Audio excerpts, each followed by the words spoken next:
یہ روایت صحیح مسلم کی ہے کہ حضرت انس بیان فرماتے ہیں کہ نبی صلی اللہ علیہ وسلم کو میں نے دیکھا دعا میں ہاتھ اٹھاتے ہوئے، یہاں تک کہ آپ کے بغل کی یہ سفیدی نظر آ رہی تھی، بغل کی سفیدی نظر آ رہی تھی، یعنی دعا میں ہاتھ اٹھایا جائے اس حساب سے اوپر، یہ نہیں کہ خوب اوپر ہاتھ اٹھایا جائے، بغل کی سفیدی نظر آ رہی تھی نبی صلی اللہ علیہ وسلم کی، اس طرح سے نبی صلی اللہ علیہ وسلم دعا میں ہاتھ اٹھائے تھے۔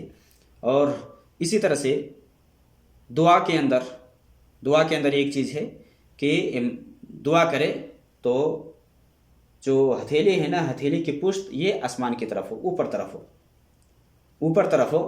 ویسے عام حالات میں ہم جب دعا کرتے ہیں تو ہم اس طرح سے دعا کرتے ہیں، ہتھیلی کی جو پشت ہے وہ نیچے ہوتی ہے، لیکن بارش کے لیے جب ہم دعا کرتے ہیں، یا نبی صلی اللہ علیہ وسلم سے ثابت ہے کہ دعا کرنا تو آپ صلی اللہ علیہ وسلم نے ہاتھ کو پلٹ کر کے اس حساب سے پشت کو آپ نے اوپر آسمان کی طرف کیا، اور اس سے فال لیا جاتا ہے، یعنی اچھا فال، کہ اللہ رب العالمین اس حالت کو، جس حالت میں ہم ہیں، اس حالت کو اللہ رب العالمین چینج کر دے، اس حالت کو بدل دے۔ اسی طرح سے نبی صلی اللہ علیہ وسلم دعا کرنے کے بعد، خطبہ دینے کے بعد، دعا کرنے کے بعد پھر نبی صلی اللہ علیہ وسلم مقتدی کی طرف پیٹ کیے اور پھر چادر پلٹ دیا، چادر پلٹے، یعنی جو اوپر میں جو چادر رکھا جاتا ہے نا، یہ چادر اس کو بائیں ہاتھ سے دائیں ہاتھ کے کنارے نیچے والے کو لے لے، اور دائیں ہاتھ سے بائیں ہاتھ کے جو کنارے نیچے چادر کا جو نچلا حصہ ہے وہ پکڑ لے اور اس کو پلٹ دے، یعنی نیچے سے اوپر اور اوپر سے نیچے کر دے، پلٹ دے اس کو۔ تو چادر پلٹنے اور ہاتھ کو پلٹ کر کے دعا کرنے کا مقصد یہ ہے کہ اللہ رب العالمین اس حالت کو بدل جائے، اس حالت کو چینج کر دے، جس حالت میں انسان ہے۔ یہ فال لیا جاتا ہے، یہ اچھا فال ہے کہ اللہ رب العالمین اس حالت کو چینج کر دے، اس حالت کو بدل دے۔ اس کے بعد 2 رکعت امام نماز پڑھا ہے، اس نماز کے اندر اذان اور اقامت نہیں، یہ ہو بہو عید کی نماز کی طرح ہے۔ 2 رکعت امام نماز پڑھائے گا، دونوں رکعت میں قرأت کرے گا جہری بلند آواز سے، جس طرح سے عید کی نماز میں ہوتی ہے، اور اسی طرح سے تکبیرات جو زوائد ہوتے ہیں وہ بھی ہیں کہ عید کی نماز کی طرح اس میں ہے کہ قرأت کرے اس میں، اور 2 رکعت نماز پڑھائے۔ یہ بارش طلب کرنے کا ایک طریقہ ہے کہ اس حساب سے آدمی اللہ رب العالمین سے بارش مانگ سکتا ہے، اللہ رب العالمین سے بارش طلب کر سکتا ہے۔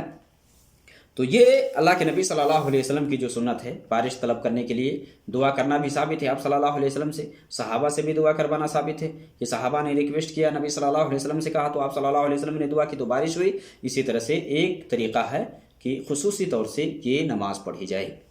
بہت ساری جگہوں میں اس نماز کو بہت سارے لوگ جانتے بھی نہیں ہیں، اور بہت سارے جانتے ہیں تو اس پر عمل بھی نہیں کرتے، ضرورت محسوس ہوتی ہے پھر بھی اس نماز کو ادا نہیں کرتے ہیں۔ تو اس پر عمل کر کے اللہ رب العالمین سے بارش مانگا جا سکتا ہے، اللہ رب العالمین سے دعا کی جا سکتی ہے یہ نماز ادا کر کے، اور نماز خصوصی طور سے یہ نماز یہ بارش کے لیے کی جاتی ہے یا پڑھی جاتی ہے۔